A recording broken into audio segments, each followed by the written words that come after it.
All right, and we're live. Welcome, everybody. I think we've got a few people in the chat right now, or we got a few people waiting.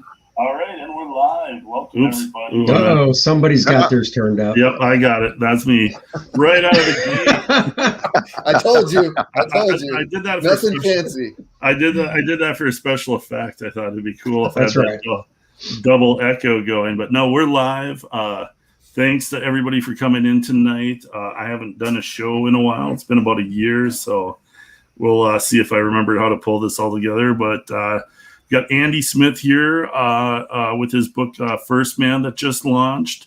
Brian with Aerith's Saga that just launched a little bit ago. And Wyatt Holiday with Heroine Adventure magazine that just launched. So thanks you guys for coming in tonight and being on the show. Oh yeah, thank you. How's everybody doing tonight? Anytime. I'm not in there, man. So good. Yeah. It's been a busy day. I imagine we're all kind of busy running campaigns, and there's just kind of all odds and ends that kind of pop up that you don't expect as you're going, and you're trying to promote as much as possible and stay on top of that while still, working on the book, which is kind of where I'm at right now. I'm actually lettering stuff right now a bunch, so that's always I'd rather sit and draw, but there's been a lot of lettering going on, and lettering's fun when you first figure it out, and then when you've done it like a few books, it's like, oh, lettering's a drag. Yeah. That's why I pay people to do all that. Oh yeah, exactly. That's why I have the letterer. That is the way to go. I want a campaign where I can just be like pawn stuff onto other people and not be doing it all myself. But I like to. I would like the you know me, Clint. I'd like more of the product stuff. So I'm always dealing with manufacturers and getting that stuff done. And if I ever took the time, I mean, I know I could letter. It's just lettering is easy. Like, don't let any letterer ever tell you it's tricky. Hey, well, my first job was letter typesetting for a newspaper. Okay. And then doing comic lettering in the newspapers too, and then just all that other fun stuff. So I know I can do it, but I'd rather just have someone who so I can play with the toys and boxes instead. Exactly. And the digital version, in Illustrator or whatever, is super easy. It's just it's busy work basically. So it's like you got to focus. You can get crazy with lettering for sure, but if you're just looking to get the project in and out, get the dialogue in there, if it's not a major player in the actual visuals of the comic, it's pretty damn easy to do. Yeah. Absolutely. So Andy, I'm gonna start off with you because this is a question. I'm a comic book artist. I've been hugely influenced by a ton of different artists. Like, people can look at Blue Bombshell on my covers and they can kind of see my J. Scott Campbell version and my Adam Hughes version, where I'm really trying to ape their styles. Obviously, Bart Sears was a big a part of your career. I would love to hear like how you guys met. I mean, I remember you from way back when like he was there like an Alpha Omega book that I'm remembering from Bart Sears when he was kind of doing his own self-publishing stuff. Mm-hmm. Mm-hmm. Yeah. Tell me a little bit about that. I'm super curious about that type of stuff. Oh, so I went to the Kubrick School for art training. I almost 80. Okay. So I went from 88 to 91, and in my senior year, Bart was a teacher there, but he wasn't teaching. He wasn't teaching seniors. I was a senior. He was teaching the junior class. Oh, okay. But it's not a huge school, so I was like, well, I want to meet this guy. I pay tuition. It's not like I said, it's not a big school. So I was like, I'm just going to go introduce myself to him and show him my work, and that's all I kind of expected, was to show him my work, see what he thought. That was it. But I always tell people when they ask, I say, I guess he saw something in my work. And, he was like, he taught once a week at the school. So when he was there in the beginning, he was like, just come down when I'm here, show me what you're working on and stuff. And then from there, we kind of formed a friendship, and he started like tutoring me. And he lived in town, so I'd go hang out at his place after school while he was working on Justice League Europe. Okay. And I would just sit and work on my homework assignments and stuff, and still show him stuff I was doing, and he would put tracing paper over it and be like, "Oh, you could do this, whatever." Mhm.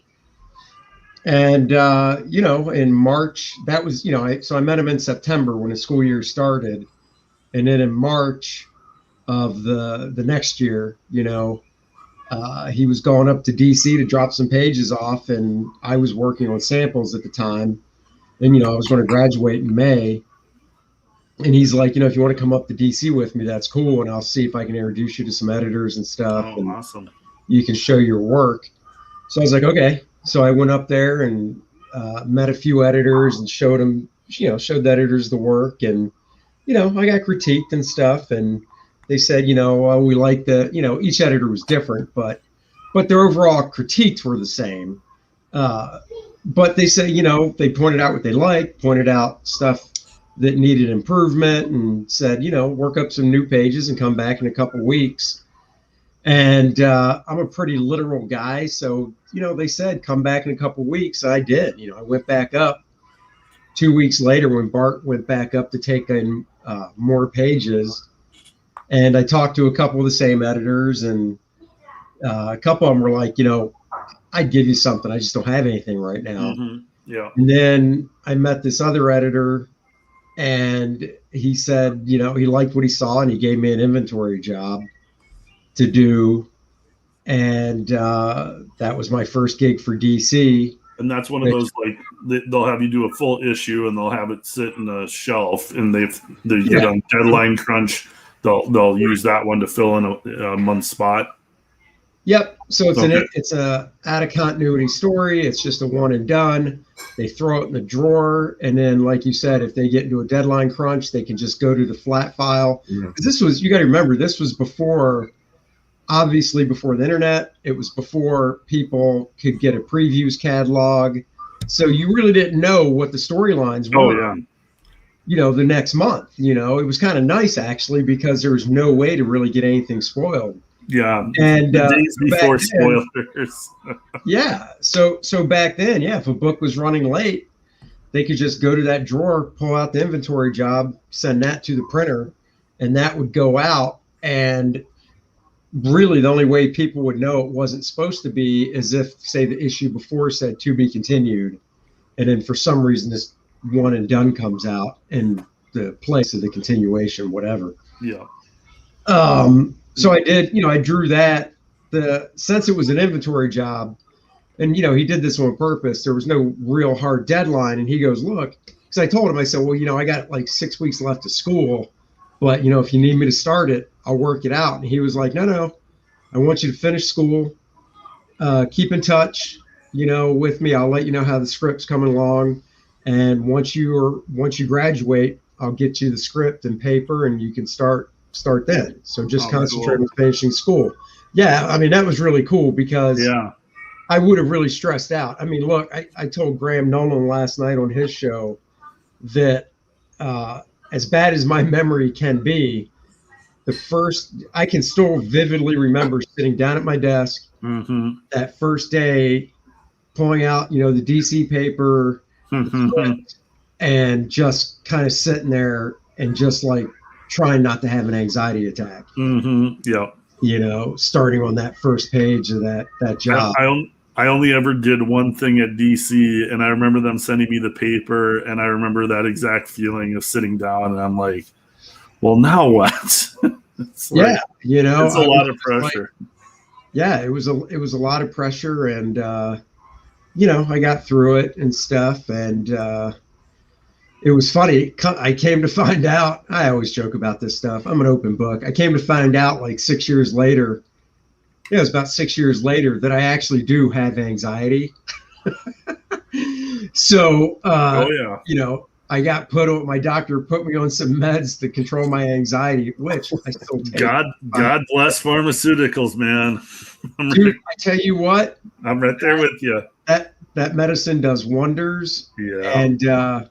And it really made a difference, because, one of the reasons I realized I actually do have an anxiety problem was almost every job I started, it wasn't just like that first job in the as a professional, it was almost every job. I just got like this almost just get worked up. Yeah. Yeah. And that's when I was like, all right, it's been 6 years. This is just effed up. I got to go talk to my doctor. Comics will do it to you. So well, I want to touch bases with everybody here in the beginning, and then we'll kind of BS a little bit, but we'll walk through everybody's campaign too. And then I've got some hot topic buttons to set the chat on fire later on. But Wyatt, I got to ask you, and like I looked through your campaign a little bit, and like it's awesome, the pulp angle, but like what were you kind of like, what made you like, your last one was armor, I'm gonna forget the name, but the Eternal big Armor. giant, Eternal Armor, big giant robots, and then you totally shift gears into like I like, are a lot of people still doing heroin? I just like I didn't understand the angle. I didn't understand the angle you were going for with the comic. Like that's a big switch there. So maybe explain your thought process. Luckily, it's not the drug. Even though God bless pharmaceuticals. Yes, exactly. But no, I this is my 5th campaign. Yeah, you've been going. So I've done 4 comic projects before this, but this time I'm for real taking it back to the pulps. In a Shadow, Doc Savage. So it is a legit pulp magazine. Nice. So I've just been a collector, man, since I was about 15. I was always into comics, but I was in my LCS one day, and they had a little rack that I guess you could describe as an end cap now. That had some Shadow, Doc Savage, Operator Number 5, some of those on there, and I don't even know Operator Number 5, so that is old school. Oh yeah, it's awesome, man. The Spider, the Avenger, any of those are really cool. Oh yeah. But there was an issue of Doc Savage. The cover caught my eye, and I was like, well, I know this isn't a comic per se, but I'm gonna grab this anyway and see what it's about. And I got hooked, and like I say, I've been collecting since I was about 15, and I'm pretty much a pulp historian at this point. So all those old ones influenced you to want to kind of make your own kind of take on that whole thing. Yeah. So as a big fan, just like with comics, I thought I'd do something a little different this time. So yeah, man, that's really where the inspiration came from. Very cool. Very cool. And Brian, I've heard you mention with your book, a lot of the inspiration has come from your real life. That's kind of like a lot of the characters and stuff are from, you kind of plucked out of what's happened to you as growing up and whatnot. Yeah, it's almost like a acid trip autobiography. Yes, it's definitely a crazy story of how I kind of interpreted my upbringing in a really just crappy part of town in California, and dealing with gangbangers, dealing with drugs all over the place, fighting, shootings, being like one of the 5 white dudes all the time. So yeah, it's a comic book that we just took my life story, kind of made characters out of people I know. I know a lot of interesting people that have really crazy personalities, so they made really easy characters, and it made it really easy to write, taking someone's personality you already know and throwing it out there. I didn't have to do a lot of character development. We use their faces, kind of the way they dress and everything. But yeah, it's literally, like I said, a weird acid trip autobiography. Nice. And then I skipped over Wyatt's. I didn't pull his up but maybe Wyatt, we'll go into your campaign a little bit and check that out, and we'll kind of run through everybody's and kind of. Yeah, I figured we'd get there. Yeah. So no worries, man. I'm clicking buttons back here, and like Mandy and you guys make it look all easy, and I'm like, God damn it! I like to just sit and talk, and I don't like to have to think while I'm doing stuff. I'm not. That's not my strength. Yeah, I've only ran about 6 streams, so I bungle some operations myself. So yeah, man, I'm still getting there too. Oh, yeah. All right, I here mess we something go. up all the time. And boom, there we go. So I think if I do this, I can zoom in and zoom out and whatnot for the art wise. I like those boobs on her. Thanks, man. Those are the type of tits that I like to draw. Like that's an artist after my own heart right there. I figured that definitely has a nice pulpy feel to it with the artwork, so, and the color style too. I mean, that is just like awesome light work on the paint, like because that's painted. So yeah, man. That's out of my wheelhouse. I can't paint to save my life. Yeah, I wanted the covers to even, replicate the time period. I'm going for, a true throwback to try to be as authentic. Aside from having cheap pulpwood paper, I'm going to do a little better quality than that. Yeah. But aside from that, it's gonna. I'm trying to replicate pretty much exactly like it was back in the day. So, from the art style to the writing to the character designs, all that good stuff. I absolutely love that cover. Oh, and then like you got the retro little cracks and yeah, it's faded. It's got the cracks, scuffs, and all that good stuff. Like it was that really actually old, looks awesome. And some of the artwork from the interior. So is it going to be? Is it just she's the main character and it's going to be just her story? She is the main character, but there are a few major characters in the story. Yeah, okay. Aside from the villain. So okay, and is she is the protagonist. Is it one story or is it multiple stories? It's a self-contained 128 page, just one story. Oh, 128 pages. Jeez. Jeez. Eva Atlas. I love the name. Thanks, man. So that is a huge book. You're getting the bang for your buck on this one. And I mean, that's our villain there. Sleeping Dragon. We all kind of love that old pulp stuff. I mean, there's a reason that stuff is still around. They're still making movies out of that stuff. It kind of like just holds it's a different niche of comics, but it like still kind of holds its place because people still like those characters. That's our villain's daughter. She's kind of his second in command, so to speak. Yeah, I love these designs. And then Inspector Sin, if he had had a book of his own, he would have been like a supernatural or paranormal investigator type guy. Okay. So he's one of the good guys. So he kind of like helps your main protagonist. Yeah, that's he's got that pocket watch, and there you can see on that cover underneath is what the watch actually looks like. But it's mystically empowered. That's a Chinese demon's face on the front of it. If you pierce your thumb or finger with the teeth and drip blood into the mouth, that's the only way to get it to open. And while it's open, it will show the user an event that happened in the past if they want, something that's going to happen in the future, or something happening far away right now. And it only stays open for a minute. And it takes a toll on the user, of course, so you can't whip it out every 5 minutes and be like, give me the lottery numbers. That is an awesome concept. I love every bit of that concept. Thanks, man. And that's another book that every backer gets. It's 32 pages, Inspector Sin and the Second Hand of Shadows. It tells the origins. What's that? That's going to be a secondary book included?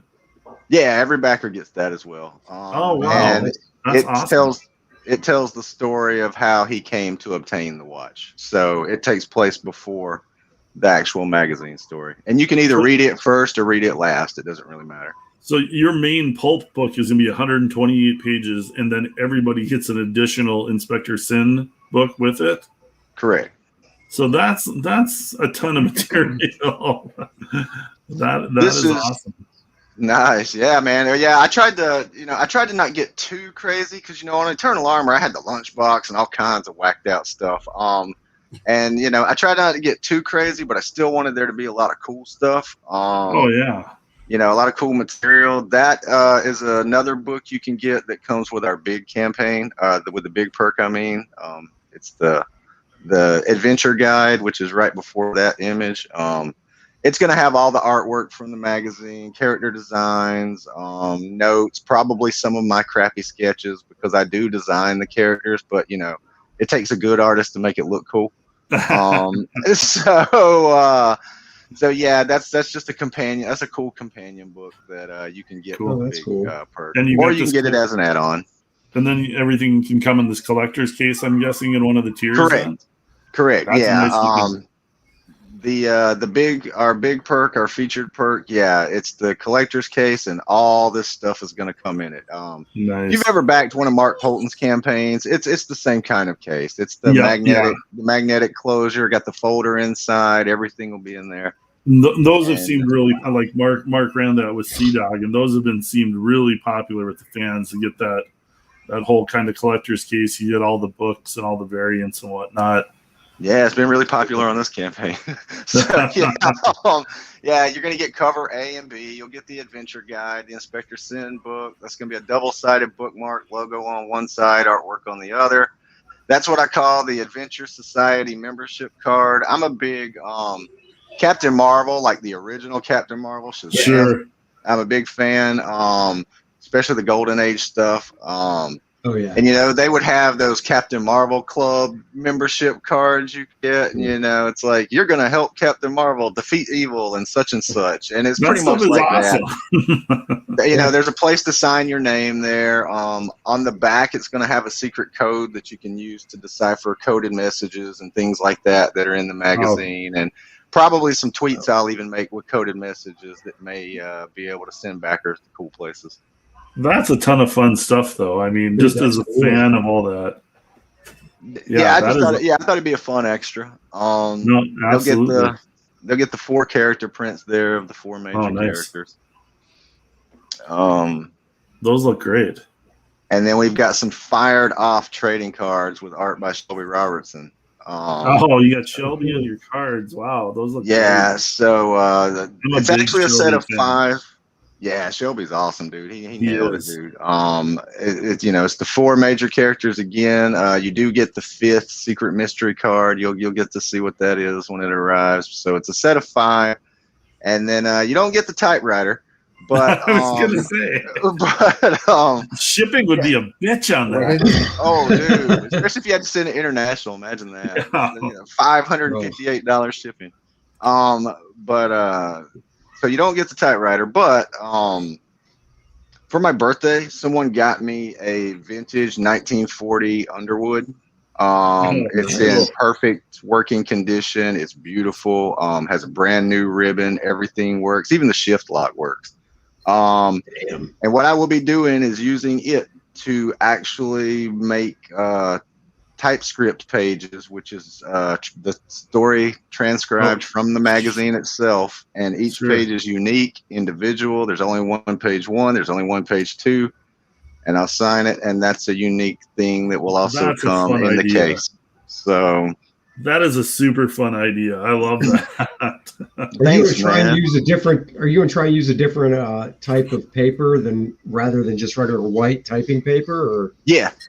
Maybe give it a different feel? Yeah, I am. I'm going to try to go with something maybe about that color if I can do it. I need to make it about 7x10. Anyway, I need to use 7x10 so that it will actually fit in the folder. Yeah, in the case, 7x10 sketches, and I had to find specific 7x10 paper so that it doesn't get crushed by the Gemini. Yeah, luckily 7x10 typing paper is pretty easy.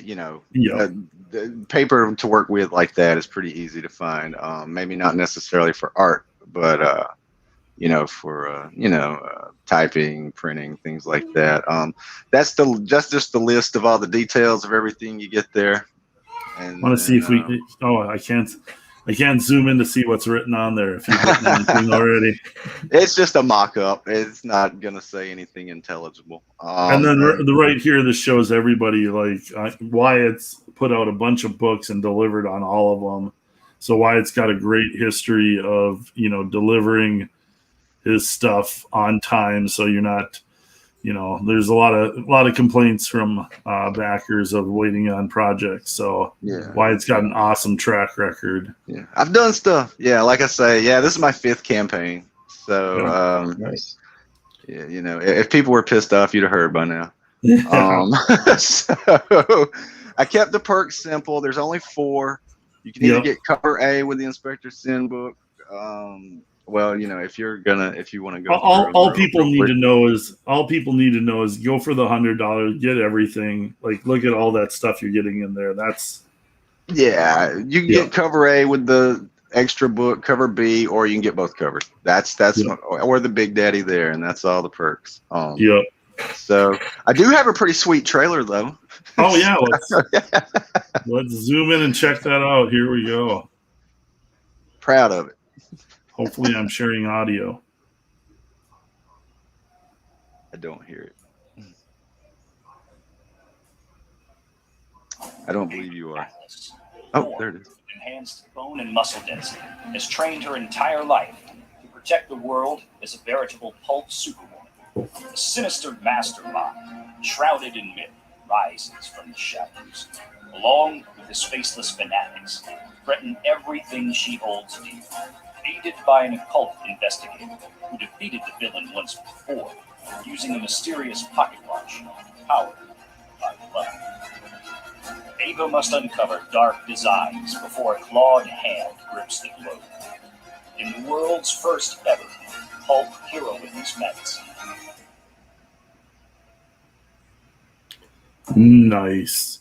Short and sweet, but it gets to the point. Damn. I made it myself, so I'm pretty happy with it. So. Damn, I might need you to make my trailers from now on. You know how bad mine are. That was awesome. I love it. I didn't do the voiceover because So how'd you find a voiceover guy? But it's a buddy of mine. I don't know if you've seen Valiant Renegade. You've probably seen him around, like in Man. I've seen the name. He's a Phantom Menace guy. Cool dude. Got a great voice. I'll probably be working on some video projects with him in the near future for my channel. So very cool. So, I loved everything about that. That looked great. Everybody definitely check out Heroin Adventure Magazine. Even if you're not hooked on heroin, you'll still enjoy this. You will be once you back this. Yeah, you will be. Yeah, right. This is the gateway. That's right. It's a gateway comic. So if you don't have the link, heroinadventure.com will take you there. AvaAtlas.com will take you there. InspectorSin.com will take you there because I buy them all. Yeah, nice. I do have all the links down in the description for everybody's book tonight. I don't have any guys with wrenches yet, so I'm not exactly sure how that works. And I did post them at the beginning of the chat if people can see that. So there are links in the chat and then in the description for everybody's book tonight. So definitely click those links and take a look at everybody's campaign. I know everybody here put a lot of work into this stuff and are really excited to get the word out and get as many eyes on the projects as they can. So everybody showing up tonight in the chat, really appreciate you guys being here. And definitely check out everybody's project. So thanks a lot, Andy, bro. Yeah, I'm pretty short and sweet on there. So that's that's what you showed. I love. So you're selling it. Thanks, man. So Andy, just in case you do need to scoot out, I'm gonna hit you up and we'll chat some First Man here. Oh, cool. And I'm going to do that. Oh, look at me know how to do things for just a little bit. It's all the heroin. If I could handle heroin, I would be all over it. Oh my god.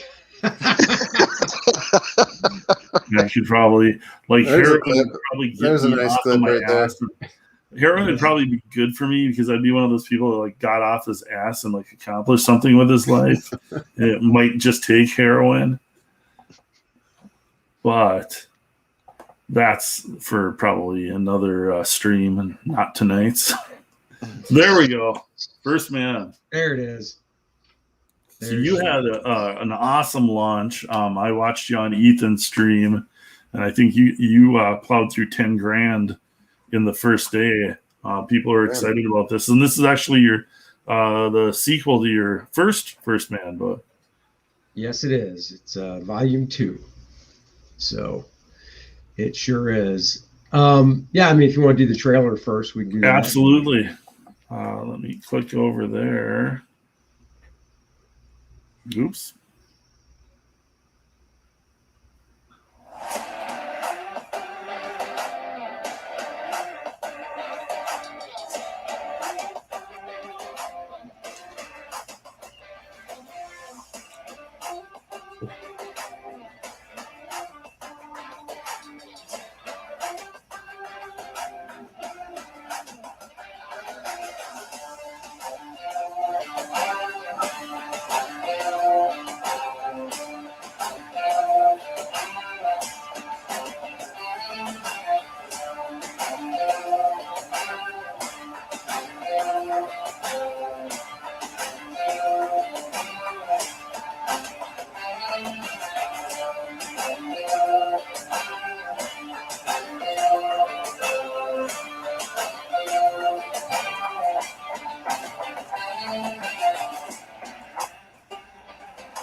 Boom. That is a beautiful trailer. Boom, go. And I do not take any credit for it because I did not do it. So No, either way, you chose wisely. I paid somebody to do that. So yeah, I cannot take credit for it. But he did a great job. So, and that's what matters. So out of here. Yeah. Let's do this. There we go. There you go. Yep. So yeah, First Man Volume 2, Learning Curve. I titled it that because after the first book, Luke Henry comes back. Luke Henry is First Man. And before I get into the story, I should do the it's kind of like this and this, so people can relate it to something. Well, they already know. yeah, So I get that feeling. Like I get like Nova and Firestorm and Peter Parker. I get all those kind of different vibes from this. Yeah, it's definitely Peter Parker in regards to humor. It's Shazam. Firestorm's kind of good as well, but it's Shazam more because of the whole Billy Batson says a magic word, changes into this hero. Luke Henry doesn't say anything; he can just change into it. But that's the point. He goes from, a 5'9" freshman in college to a 7 foot tall, hero. And there seems like there's a real intergalactic aspect to it. And I was going to say that it's also like Captain Marvel, the Marvel one. Oh, okay. The Jim Starlin days, sure, cosmic stuff vibe as well. So it's kind of like those three thrown into a bowl, mixed together, and dumped out. And so it's Learning Curve because after the first volume is wrapped, he comes back to Earth and he's got to learn to be a superhero now. There's no training manual. There's no school he can go to learn how to be a hero. He's just got to figure it out while juggling being a freshman in college and living at home with his parents, who are the only two people that know his secret. So he's got to deal with that as well. And there's this Fourth World Foundation that creates this being of enormous power called Adonis. And they try to recruit First Man in to help out with what they maybe accidentally created. That's you kind of have to read to find out. Their motives might not be what they seem for what they call on him for. So that's the basic gist of it, and it's just like the first one. It's 64 pages. It's square bound, so it'll have a nice binding to it and everything. And there's some of the preview art. Man, I got to figure out how to do that with my screen. I got a touch screen. Are you a Mac? Oh, you have a touch screen. Okay. I got a touch screen laptop, and I've noticed on a bunch of streams, it's like nobody can enlarge anything to look at like the detailed art, because I mean some of the pages, especially with the double page spread, like you can't see how awesome. Like look at this double page spread, everybody. I mean, this is gorgeous. Just the storytelling and like the different angles and everything that's going on here. Like this is a super fun page, but when it's like down to that small, you don't really get the full effect. Yeah. I love being able to kind of zoom in. So this is the one thing where I actually am doing something right. Now I know your secret. I never thought about doing that. Hooking because I have a touchscreen Chromebook, whatever. I never thought about using that, like hooking that up to my computer and stuff. But anyhow, so that's cool. And there's my wife be a brought good me, amount of my humor wife in brought me here. some ice cream, if you guys don't mind. What's that? You go right My ahead. wife brought me some ice cream, if you guys don't mind. Oh no, yeah, I enjoy it. All right. Is that a freaking cone? Is that a cone? Look at We that. don't play around in my house. Did she make that at home, or did she actually? No, bring but it back? there is an ice cream shop just down the road from us that make their own waffle cones and cones, Oh, and they're nice. yeah, it's bad news when not you go rough. there. That's not roughing it right there. Enjoy. Yeah, no Enjoy. doubt. But yeah, Yeah. So there's an element to humor with this. I mean, this whole skywriting sequence right here. yeah, I mean, you can funny. pretty much once the dialogue is in, which these all these pages have been written, and I even got them lettered. But then I thought for the campaign, I don't want to show the lettering. Yeah, But no, I mean, get that's the basic joke. The basic joke is he's like, "Oh my God, this plane's on fire," and then he gets bitched out from the guy because the dude's like, "Dude, I was skywriting. You just ditched my plane in the harbor." So once again, learning curve. He's got to learn how to be a hero, and that's where he's going to meet with the Fourth World Foundation at their tower and stuff.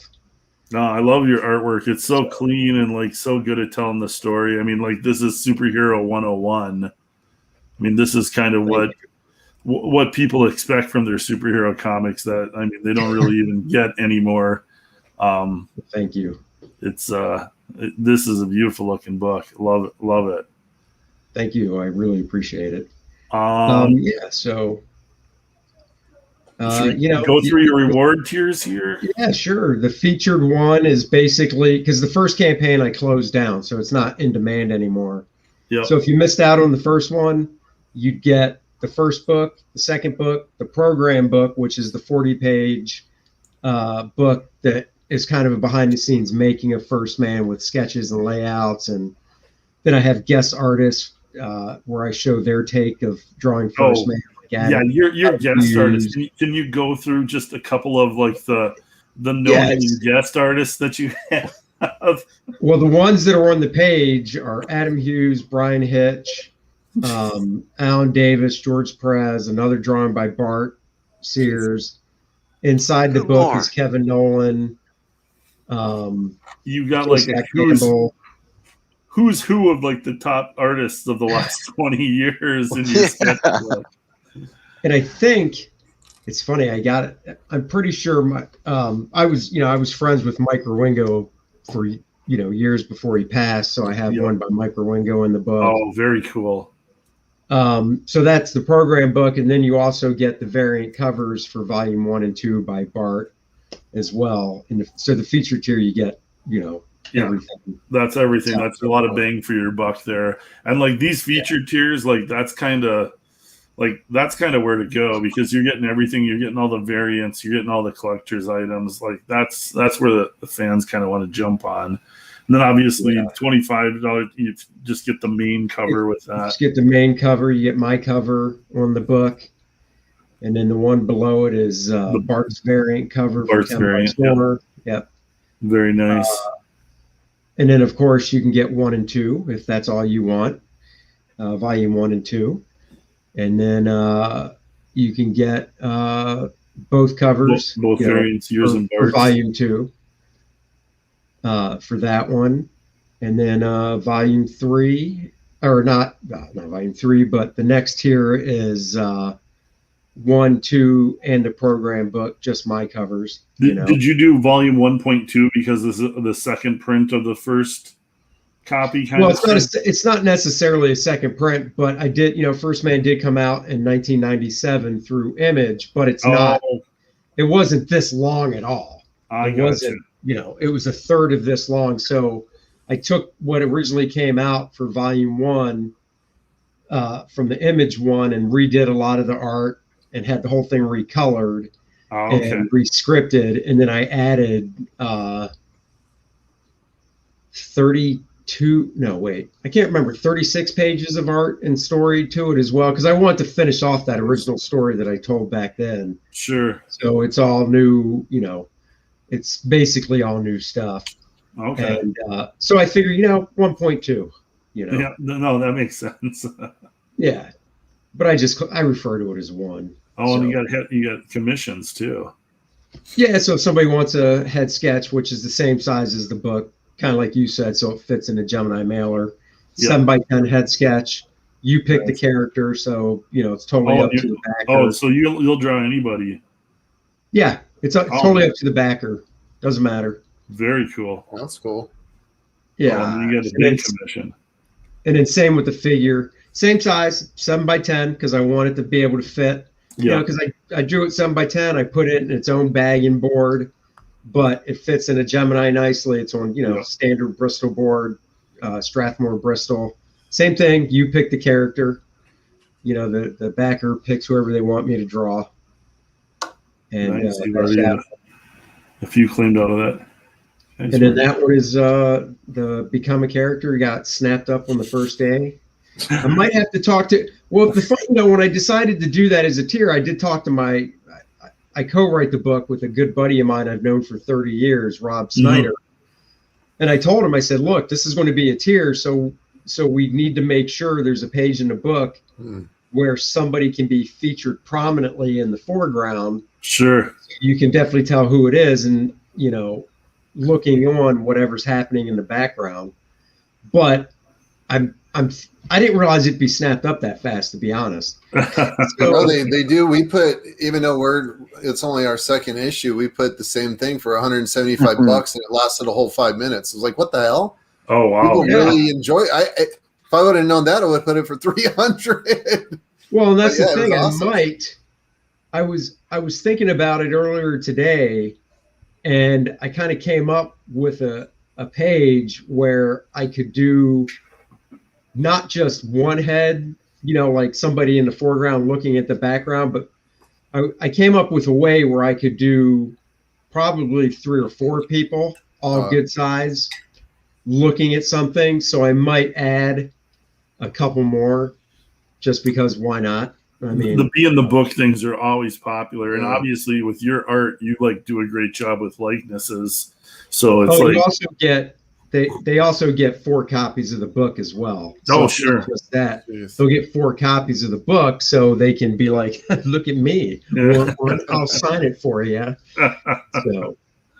So there is that added thing. So I'm thinking I might add I got to talk to my writer buddy first, of course, but and this was actually go ahead. I love that word balloon. So that's so cool. I've seen that. I saw that 5 times today just going out to get a box. I was like, why are you even wearing it if it's not even covering your nose? I don't know.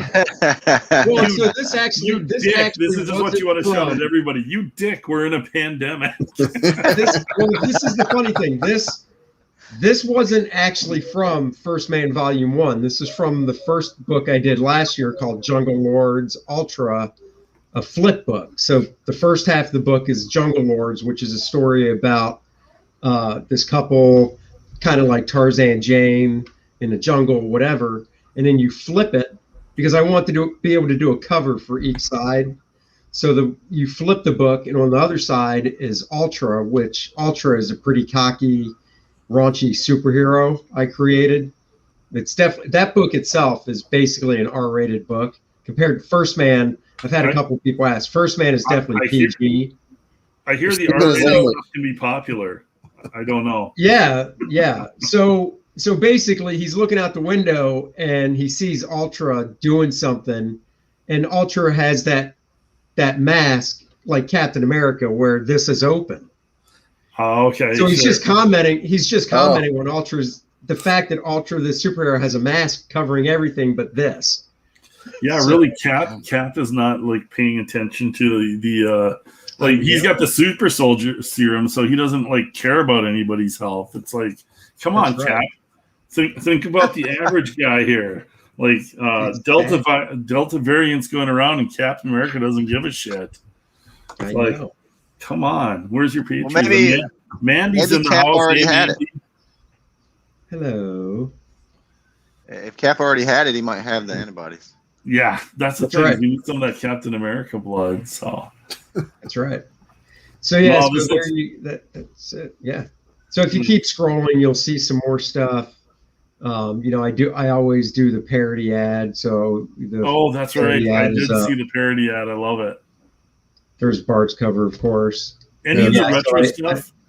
Some of the I've done the retro covers. People dig that stuff because it kind of gives them that nostalgia feeling, and like I enjoy it. Like I want to steal your idea here. Like I want to do my own Go ahead. version of the old what was it, the Hostess pies? Because Mine's hosted, not hostess. Hosted. Hosted, So- and I'm not sure how I can tie pie in with the blue bombshell. So I'm gonna have to. I know think you're gonna have to really think about that. like stretch my creativeness to try and figure That's out some right. way. But yeah, I love this retro. And the coloring tone is perfect. Thank you. Thanks. And the thing And is, like, it's you like know- this looks great, but it's all flats, but it looks fantastic. Well, there was a thing back in the day when everything was flat colored. Yep. Colorists had the no color theory because, and I'm not saying colorists today don't, obviously. Oh yeah. they do, No. But I'm just saying back then with that limited palette they had to work with, they really had to know it so they Yeah. could, understand what worked well together and what would evoke a certain emotion and things like that. So So tasty, so fruity. That is just fantastic. yeah, thank you. So yeah, I love that. I'd do a whole book that way if I could. A half baked. I mean, I can. It's up to me, but No, that's the thing is I think like people would be like super down for like the retro. I kind of want to like I've aped Kirby a couple times and it looks Mhm. yeah, it turns out looking like I never thought I would ape Kirby, but when I do it, it's like, damn, that looks really freaking cool. And I've kind of been half tempted to do something retro like that at some point. Yeah, and I try, when I do it, I go after the John Buscema look. So I try to reference.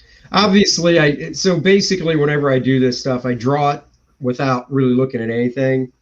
So I just draw it like I would anything else. Yeah. But then when I do the finish style and the inking, that's when I pull out like the essential Fantastic Four by Buscema so I can see how he does, certain type of rendering techniques and things like that. And I chrome and always think stuff. your style could like easily slip into Alan Davis because you've got that smooth line work and the musculature. Like his Captain Britain was kind of that big shouldered superhero. Oh yeah. I always kind of get a little bit of that vibe off of it. And I'm a huge Alan Davis. I love fan. it. Thank you. I Yeah. do love Alan Davis as well. So, and believe it or not, I Google image searched just for the hell of it. I'm like, there's got to be one, and I'm a stickler for details. I actually Googled image searched Wonder Bread Hostess Factory. Oh, that's what you use. Dude, that's what the building looks like. Nice. And what I found, that is literally what the building looks like. Signage in the exact same place, windows, everything. It So- looked authentic. So Yeah. So very made up cool. inside, but yeah. So everybody There you definitely check out Andy Smith's First Man 2 learning curve here. Please do. Awesome looking book, gorgeous art.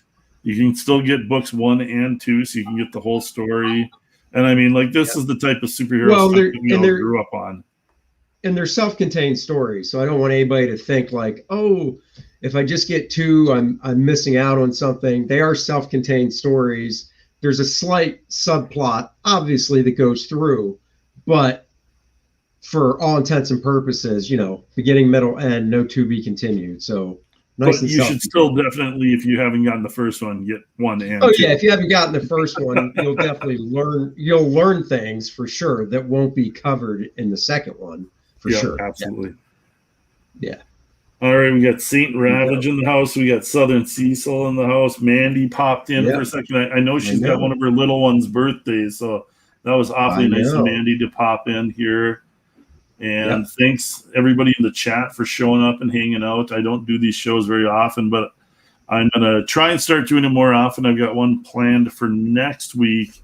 I know everybody says, what is it? You hit the subscribe button and hit the thumbs up like. That will help me out on YouTube. I'm kind of learning this as I go, but I definitely appreciate everybody that showed up tonight. I enjoy these shows. I love talking comics. I love talking creating comics. I love BSing with the chat. I love when Brian starts up because he takes the things way off course to where you're not expecting him to end up. I still like everybody who was in the chat the other night is still rattling around 50 midgets versus a lion in the back of their head. It's just kind of that thing that kind of distracts you through the boring part of your day.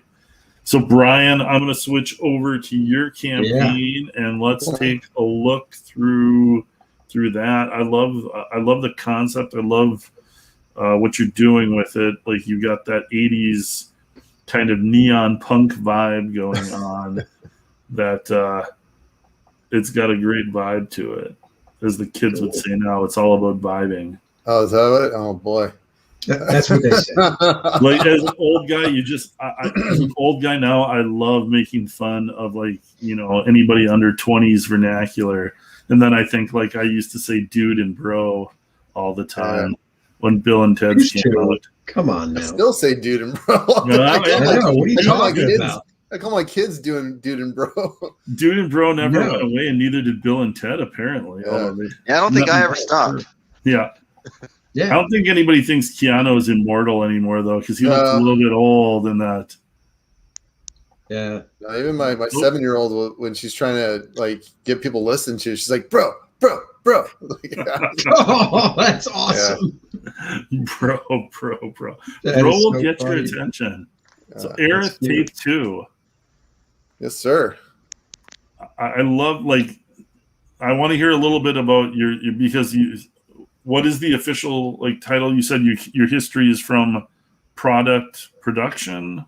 Yeah. So my background, I started in technology, was programming, did all that fun stuff in the late 90s, early 2000s, and then got into project management. And now we really do manufacturing, product development, stuff like that, and marketing. Oh, cool. So that's really my background. So I came into comics not as a comic creator, but more of a product developer.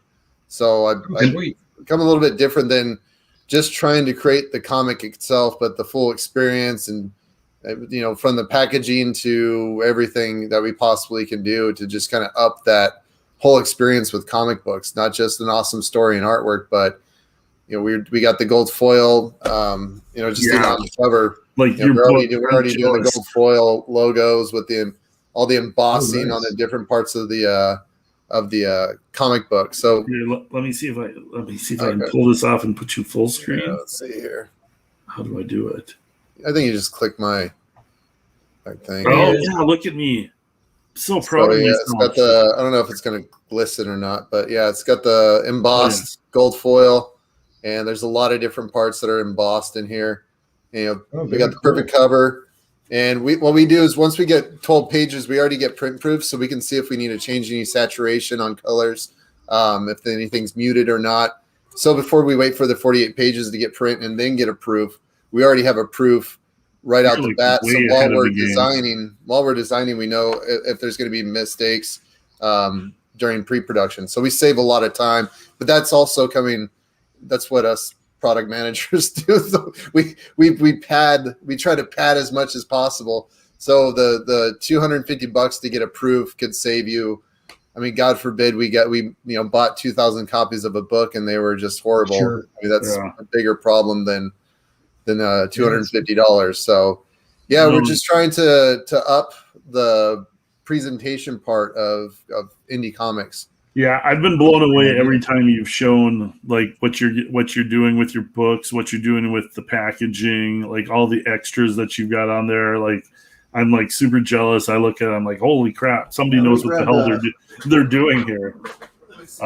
Filter in the house. I got the Gina in the house. Thanks, you guys, for showing up. That's awesome. Yeah, I got the tape 1 box. Yeah, that box is so cool. Oh, so wow. That's the box. Here, let me put you on full screen again. Yeah, that looks so awesome. So, you know, it opens up. It's a full, you know, it's the whole tape. It opens up, And I mean, this is my first issue storage, so no one can get into it here. But that was the cover for the first. Oh shit! For the first issue was that. Yeah, that looks even with awesome. tissue paper, it's we put air bubbles in here, so it really kept everything nice and tight. We didn't get out of the 500 issues we shipped, we didn't get one problem. So I figured, hey, if we can get 500 out, no issues, then I'm pretty sure we can do 1,000 with no issues. We use the same box. Oh, did I lose my camera? Hold on one sec, guys. No problem. I got to unplug and replug in. I accidentally unplugged the camera when I moved this box here. Your book and everything about your campaign looks as good or better than any of the top campaigns. I love the look of everything there. Oh, I think here. Let's see. What's up, Clint? Hey guys, that was a lot. That was a lot more of my face than anybody needed. But you know what? I used to be beautiful, and then age hit me. Did you kick dude out while you were at it? No, I think whatever he was doing, device not connected. It says. Oh, gotcha. He unplugged his camera by accident. I think he ran into the same problem. I shouldn't ban him from the studio. Yeah, I had to turn my camera off for a minute. My internet was kind of like an SJW, not working. I was super sweating it because my internet has been shit for like the last month, and all of a sudden my provider like showed up yesterday and like totally fixed everything, and I'm like, holy shit, dude, this is awesome! Like I've had horrible internet for the last month, and I'm like, I'm gonna run this show, and I'm gonna like get knocked out right in the middle of it. So yeah, they've been installing fiber optics in the neighborhood for like a week now, man. So you never know what they're gonna dig up or what they're doing. Brian's there back. We go. Yeah, I put the damn box down and then unplugged the cable in the back. So. You're just creating drama. Yeah, no, it's the third time that's happened. I think I'd figure this out by now. So should we? Let's see here. I gotta. Oh, that's there we go. Yep. Should we go through your campaign here a little bit? Yeah, we can go through it. It Doesn't Suck by Michael Bancroft. That is high praise indeed, right there. It is. It's usually what most of us are shooting for is not to suck too hard. So yeah, I sent him the first issue, and he had me on when we were in pre-campaign, and I said, man, I had to send you the full box and everything, so I didn't want you to think it sucked. And he goes, well, it doesn't suck. I said, okay, I'm taking that as a friggin' review. Quote. That's quoted on the book. Yep. I love the cover. Great artwork. And you work with a couple of different artists, I think, right? Yeah, so our main comic book, it's just one dude. He does the concept art, the line work, the inking, and the coloring, and the lettering. So we get pages out pretty quick. Oh, this is the quote that's you're kind of legendary for, right? Yeah. The fucking tacos. Nice. My fucking tacos, yes. And I heard you talking the other day about your mixing Spanish in there because that's kind of where you grew up. That was pretty common of Spanish and English mixing together. Yeah. Yeah, no, it was very like all the schools I went to when they would show like the student body, I was in the other part of the pie chart. Like I was mixed with the Asians and black dudes, and so it was Hispanic, and they didn't even put like anybody else. It was just Hispanic and then other. And we all got lumped into one little slice of the pie. Not to be racist, but you were getting dunked on in gym and getting Fs in math. Yeah. Sorry, my kids are screaming in the background right now. No worries. Sorry about that. What was the question, man? I'm sorry. Bisexual lesbians. This is probably better. Yeah. I skipped over it anyway. Yeah, no, it's Rafa is your typical dude that just can't keep his mouth shut, and every time he opens his mouth, it just gets worse and worse. And Eris, the type of girl who does not deal with anybody's shit whatsoever. That's a nice combination. I can imagine that. Yeah, it was based off of back in middle school and high school. Maybe I'm the only person in this panel that had that problem, but you would go and you'd be in front of a girl, they'd say hi, and you would just be like, ice cream tits, or like something stupid would just come out of your mouth, and that was always me. I had no idea how to talk to people. And then it's also based off of some of my other buddies that just the crap that comes out of their mouth is I took from that and threw it into a lot of the conversations here. Oh yeah. And I mean, this like is an out there concept. Like, can you tell us just like, the basic concept of the story, because you got your main protagonist, right? But it's like I don't know where they are. I don't know what time this is. Yeah. So this is so they're on a completely different planet than Earth. This is not on Earth. They're on a parallel universe of Earth. So they're where Earth would be on a different universe.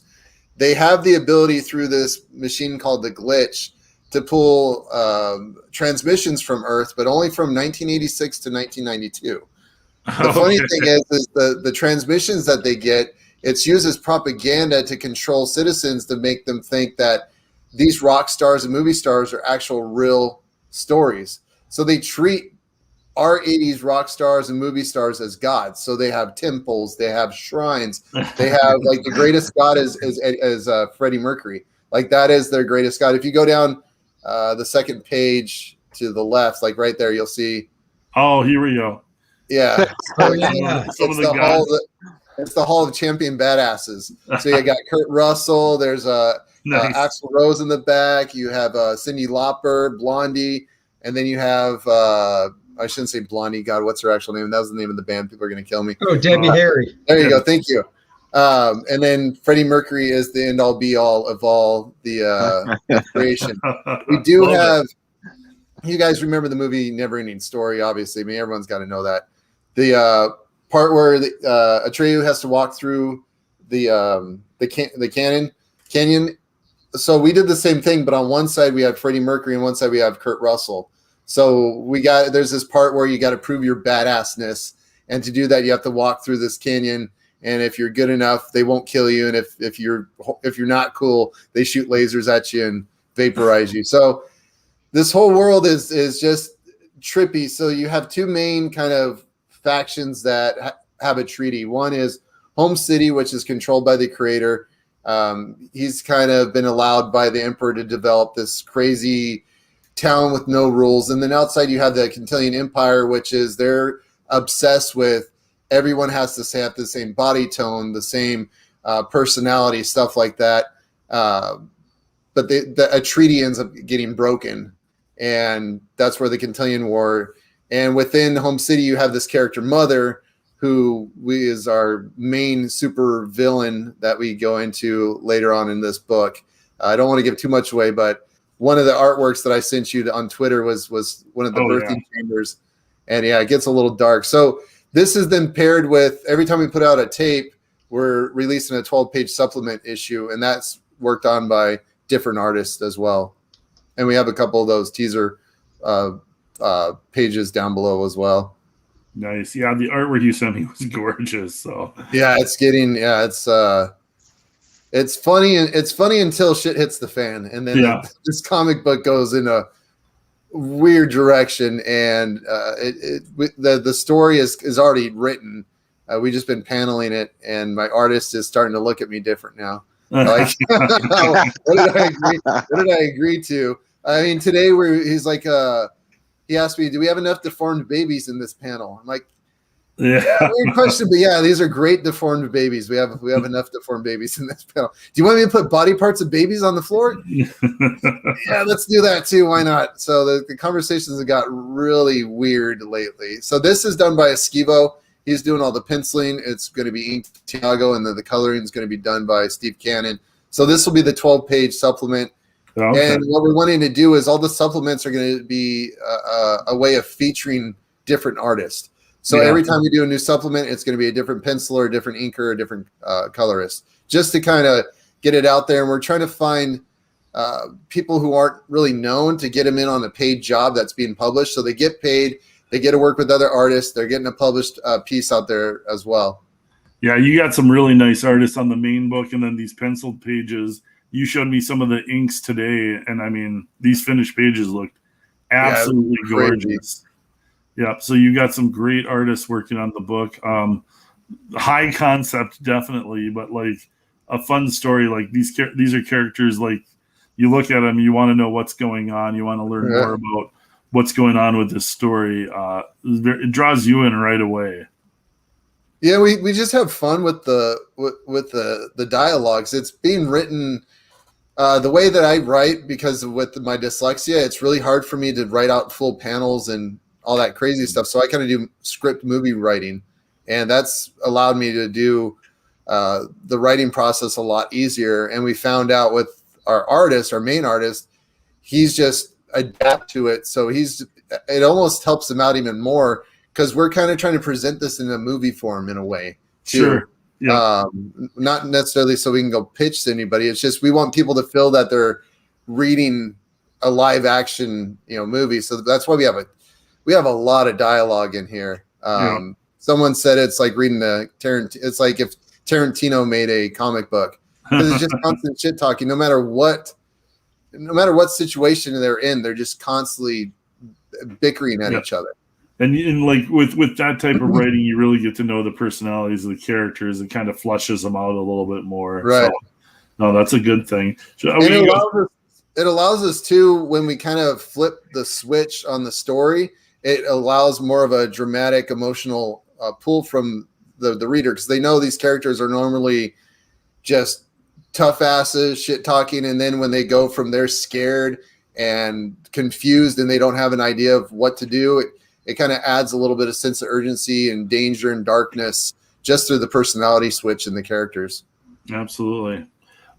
Should I play the video, or should we go through the tiers, or one after the other? Probably. We can do the video where everyone can learn a little bit of Spanish. Why not?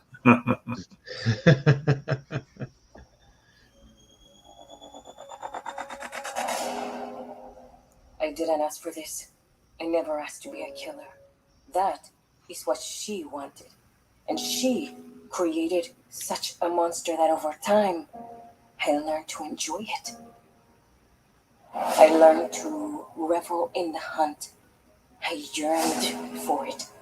The look in their eyes, the smell of the soul leaving the flesh, the taste of the fear in their blood. I will never understand myself. At least he wanted to understand me. He knew how to make a cybernetic girl tingle. Places that tingles can happen with a single cocky wink of the eye. Hell, he didn't even mind all the hairspray. What a winner. But he did give me love. And his love gave me light. His love gave me a reason. I once heard that love is selflessly giving your breath away to allow someone else to breathe. And I did that. He did that. But it was so mierda. And now, he must die, pinche gringo pendejo! You pissed off the wrong mujer, motherfuckers! I am asked the same question all the fucking time. What is it that I want? And the truth? The truth is, all I wanted was what all girls that have a thirst for blood want. A goddamn Delia's catalog and some fucking tacos. And when I get a hold of you, te voy a meter el culo por la boca tan duro que vas a probar el desayuno de ayer por una semana, coño. One and 10 sanas en la colita de ranas could see from my rat. Nice. She's like a sweet girl. Yeah, take home to mom for sure. Awesome. Yeah, we're excited because we're working on Tape 3's trailer, and we're going to do it fully animated, and we're gonna get the guy she's talking about. We're gonna get his perspective of the argument on Tape 3. So yeah, it's gonna be interesting. Yeah. Yeah, the pissed off girl. I always want to hear the guy's version of it, because girls can get pissed off for the slightest thing, and it's like, what did I do? Yeah, we're just trying to, with the trailers, we want to establish that there is kind of like a love story weirdness that goes on with it. So, Tape 3, we've already got the voiceovers. We're lucky enough to have resources for some pretty top pro voiceovers, and they knocked it out. and she actually got to do one line in the tape 3 trailer, and it's that one line alone makes the whole it gave me freaking chills when I listened to it, because I wrote it out and I'm like, okay, you write something out, you think it's good, you think it has emotional pull, and then you got these people, they go into a booth, they read what you're saying, but they make it, real dialogue, and you hear it and you're going, wow, I didn't even think I could write that. But it's them actually making your writing sound good. It's just like an artist can take a script and make something look amazing. They do it with audio. And then once we get it fully animated, I think people are going to really start tripping out on this project. Yeah. I have a feeling like some people are going to like get more animated trailers, just because, who doesn't want to see their characters animated? And, exactly. Yeah. There's enough dudes out there. I see guys posting on Twitter that are pretty Comicsgate heavy too, that are like animators and stuff. And I think it's just going to be a matter of time between, before Comicsgate guys are like putting 2 and 2 together, and like I would like a 30 second to a minute animated trailer, so I can see that coming pretty quickly here. Yeah. All right, I'll run through the tiers here real quick for you, Brian. I think I got a lot of the product on it. We don't have to go full screen, I can kind of show, but yeah, this one is the tier I think is your biggest bang for the buck. So you get the tape deck, which is the same one you guys saw, the purple one, but it's the black version one for tape 2. With every tape, the tapes do actually have soundtracks. So we go in the studio, we record the guitars, the drums, the vocals, everything, and those soundtracks are automatically included with every purchase. They're on Spotify right now, our first tape and a couple other tracks that we did. We are with this tape, we're taking 5 Fleetwood Mac songs and we turned them into heavy metal. So that was that's pretty interesting to do. You're doing a lot of stuff, dude. A lot of very cool I got bad ADD that I got to keep myself busy. So with that one, you get the 8-bit game cartridge. You get what else does that one got? You get the dance card, the lenticular dance card as well. I'm stealing that lenticular dance card from you. I can't wait to see. You got the perfect project for those dance cards. Yeah, I'm thinking Blue Bombshell can shake it in that lenticular card. So. Do you think so? You could do something accidentally pops too. If I already asked the guy at the company what my parameters were, and apparently nudity, unfortunately, it's not included. What if you just put like pop over it or something? There's gonna be seams bursting, but I'll have to kind of it'll be strategically designed. So, right. But yeah, I'm definitely gonna take advantage of that. That was very cool. Yeah, no, they're cool. They're fun. When we designed ours, I was like, it's probably gonna be cool looking, but when you get them and you're like, you feel like you're 12 again and you got something cool out of a candy bar or something. So, we got the air freshener. I haven't got those in yet, and the Polaroid. We haven't got those in yet, but those are actual real Polaroids. I'm gonna have my wife sign every single one, like XOXO Aerith. So it's kind of like an old school Polaroid for the kids. A ton of great ideas, like fun stuff, Yeah, and we're working on collectors are going to be interested in. Yeah, we're working on crazy stuff for tape 3. It's not going to have as much stuff, but the value of the things that we're doing are much higher. I think people are going to trip out on what we're doing. Very cool. Here you got just the basic PDF digital copy for it. That's for all our UKAU friends. Oh yeah, that's the thing is, man, I see them getting hit with all the extra tariffs and taxes and whatnot, and that's just unfortunate for everybody that's Comicsgate outside of the US. I'm surprised someone in UK hasn't gone, hey, there's people talking. I know there's people trying to do outside of the US distribution thing where you can just set up print runs outside and try and do shipping directly. I know there's a lot of talk about it. It's just going to be a matter of who can get there first, who can make it work for a creator without a lot of extra headaches. If somebody can do it successfully, I think that'll be a big thing, and it'll probably. I know there's a few people talking about working on it. And this is your 8-bit cartridge here, which is... Yeah, I had some friends who just wanted to buy it for support, so I threw it up there for them. Yeah, no, it's very cool looking. But yeah, the production value and all of this obviously makes sense with your background. But man, everything looks awesome. Yeah, so our basic tier, $25, you're getting all that. I mean, you're getting a lot of stuff for $25. Our printer's been yelling at me, dude, next tape, $50. It was like, man, I want people to enjoy it and get in it. And, you know, down 5-6 years down the road, we got a big following. We'll start doing some crazy prints and, you know, we'll nickel and dime people then. But right now, I just want to get readers. Yeah, no, that's a lot of bang for your buck. I mean, you're getting extras on top of just the book there at 25. So, chibi tees. Yeah, again, those friends are like, I just want to buy shirts. I'm like, okay, throw them up there. But all those are add-ons too, so you can get them up. But yeah, just so it was friends and family that wanted to support, but they don't know what the hell I'm doing. They don't understand it, but they'll wear a shirt. T-shirts, so, T-shirts, yeah, universally explainable. Right? Yeah. And then you got a nice collector's edition here. Yeah, that comes with the metal print, and then also the actual 3D print of Aerith's sword. Oh, nice. Yeah, so that'll come with that package. I love that artwork. Oh, and also the print and the chibi stickers too with that one. And that one it's basically the collector's edition, but we also have the metal print variant that will come with that one. Okay, nice. And those are the original art pieces that we have up right now that we'll be pushing a little later. Sure. And some more original art here. Yeah, I love the artist on that extra book. Yeah, Skibo he's insane. And what's good is giving them 12 pages, you know, they can really focus on each page. So they're not rushing for 48. I mean 12 pages, 2-3 months. I'm giving them 2-3 months to finish them. That's a lot of time to you just really think out and plot out some stuff. Yeah. Some nice looking work with that amount of time, especially if you're detailed pencilers. So no, absolutely looks terrific.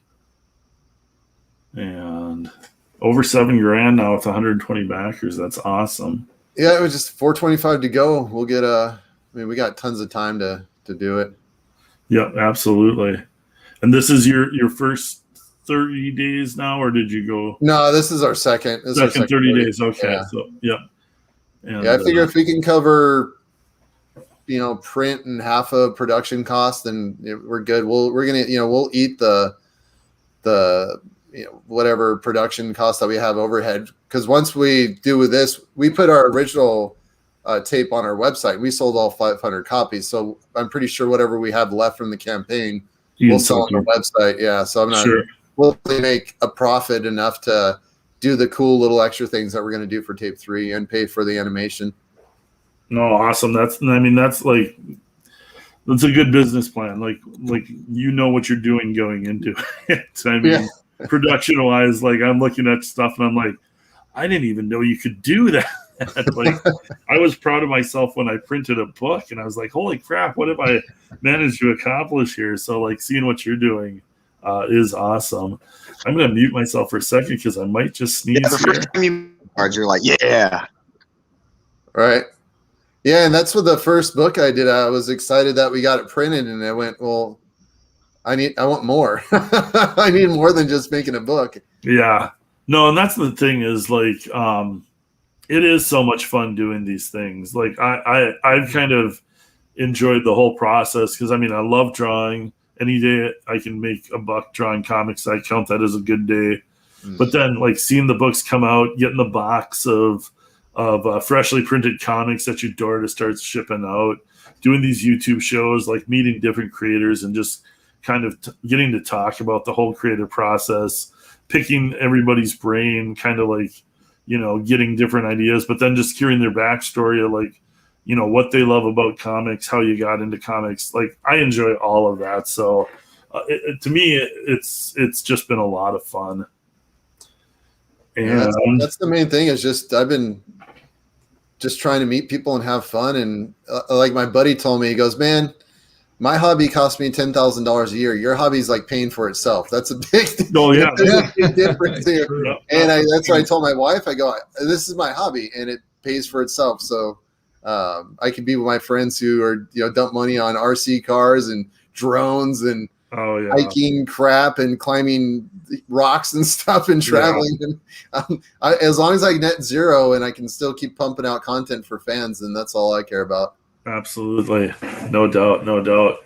Well, I'm going to take a quick run through the Blue Bombshell here, if nobody minds. I do some self-promotion. Let's see here. Remember how to do this. Oops. Let's see. And thank you guys all again, because if I forget at the end, because I'm real good at forgetting stuff, thank you guys for showing up tonight and being on the show. Definitely appreciate it. No, totally, man. Yeah, it's trying to get on the different shows. It's not more like people think it's a lot about getting the backers. It is, but you got to network with other creators too. Oh yeah, yeah. Just because if you don't know them, yeah.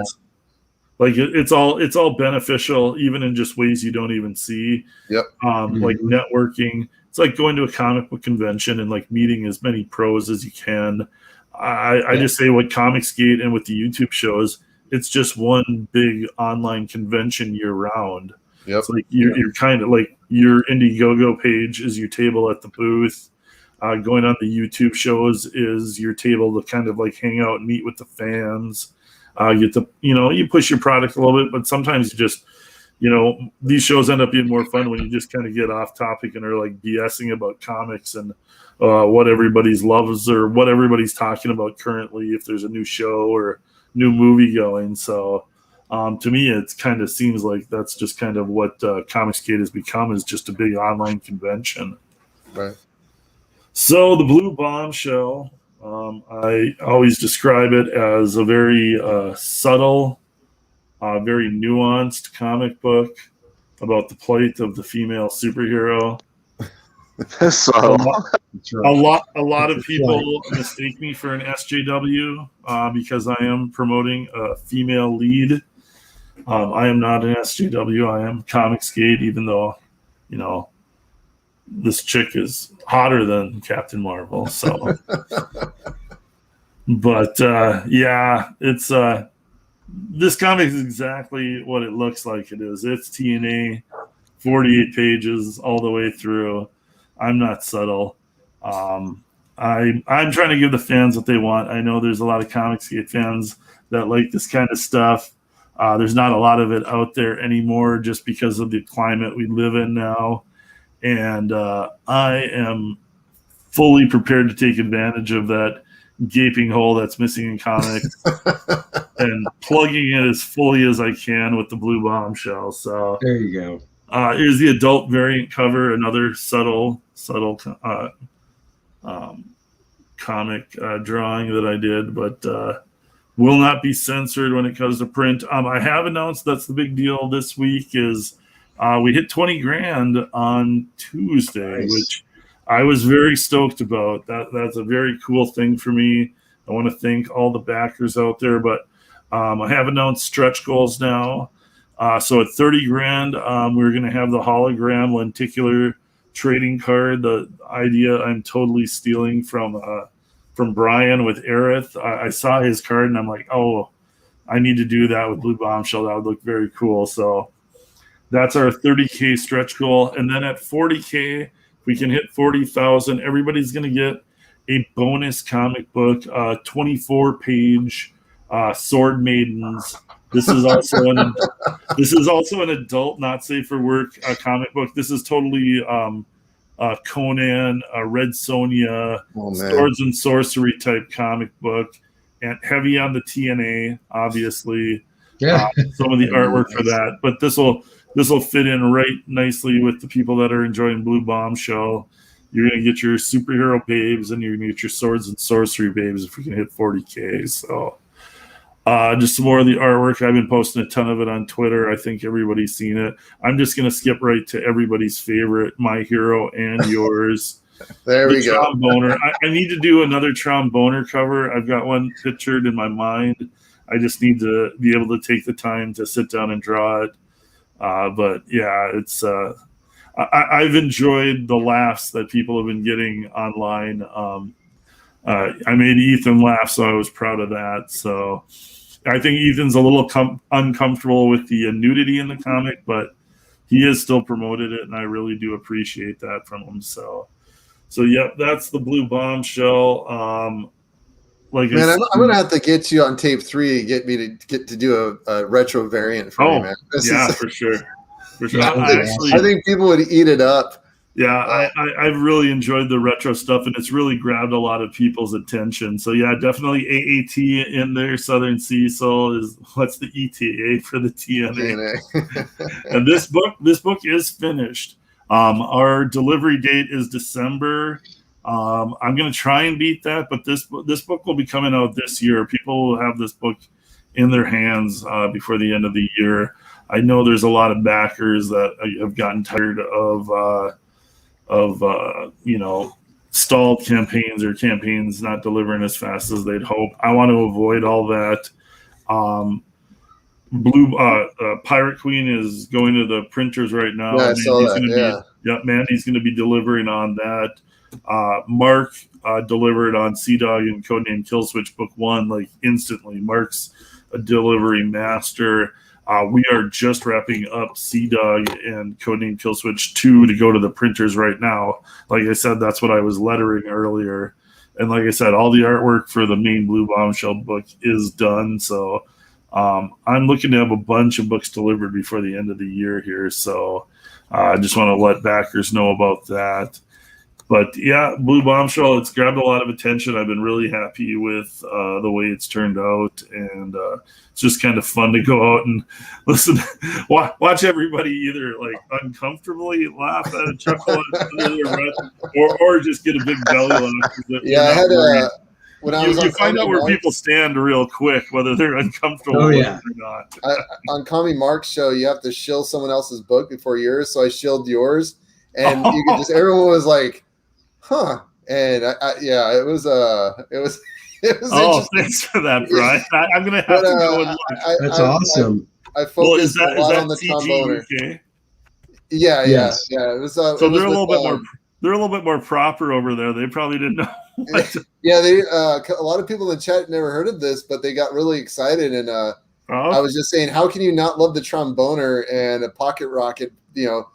Going after Blue Bombshell, and people are just laughing their asses off because people don't expect comics like this anymore. Yeah, no, there's like people are like gotten way too serious. You have to push your agenda. It has to be politically correct. Yeah. And like that's not what comics were. Like comics push the boundaries and like we're like joke humor and they were aimed at teenage guys. And like that's what I'm aiming my comic book at. Whether you're an actual teenager or you're like 43 and still a teenager. Yep. Yeah, I'm 40 and I'm still a teenager for sure. So absolutely. Southern Cecil says tromboner is the greatest. Here, I'll actually do it. Yeah, I'm 40. Like the professionals do. Thank you. Yeah, the 15-year-old in me is still going to laugh at tromboner. Oh yeah. I tried explaining this to my wife, and she looked at me like I'm retarded. Like I was just laughing the whole time. How do you not understand? He's got boner right in his name. Yeah, don't you get it? He has a pocket rocket. Yeah. Yeah. So yeah, it's been fun, and I've enjoyed people getting a kick out of my very clever and wry sense of humor. I was worried a lot of people would miss it, but yeah. So. No, it's good stuff, man. This is I think this creates a new line of comics that will be coming out in the indie scene because they're going. Okay, Clint took it to this line. We know as long as we're behind Clint. Oh yeah. Yeah, that's what I want. Is like, who's going to be the next person trying to outdo me? Because I'll be doing more of this with the with how it's went. Right, but the thing is, it has to be done in a smart, humorous Monty Python level of humor. And I think people are going to either go with like the cock monster. It's not even. Oh yeah. You know what I mean? They're going to just go over the line, and it still has to have that 15-year-old. Or just slap nude chicks on a cover and think that's going to sell. Exactly. Like you gotta have the right kind of tone, the right kind of sense of humor. Like some people are still going to be uncomfortable just because of the subject matter, but I'm trying to at least make it, like a certain level. But to each their own. That's the right. jump over half a very large cod piece. Well, wait till the next cover. We'll cover that. Hey Clint, I'm getting Yep. being beckoned to get on because Mavericks launched today. Nope, that's and they're perfect telling me timing. to get on there. They're trying to get me on their launch show. They want me to say something ridiculous, is what I'm guessing. No, that's perfect timing. This was a perfect amount of time. I want to thank you guys for all being on here. We might as well just wrap it up right now. It was great going through everybody's campaign. Thanks for everybody in the chat. If you can click the subscribe, click the thumbs up. This is a pretty new channel for me, so I need all the subscribers that I can. I'm going to be doing more shows regularly. I definitely appreciate every one of you guys that showed up tonight. I don't have a big channel, but I'd like to build it.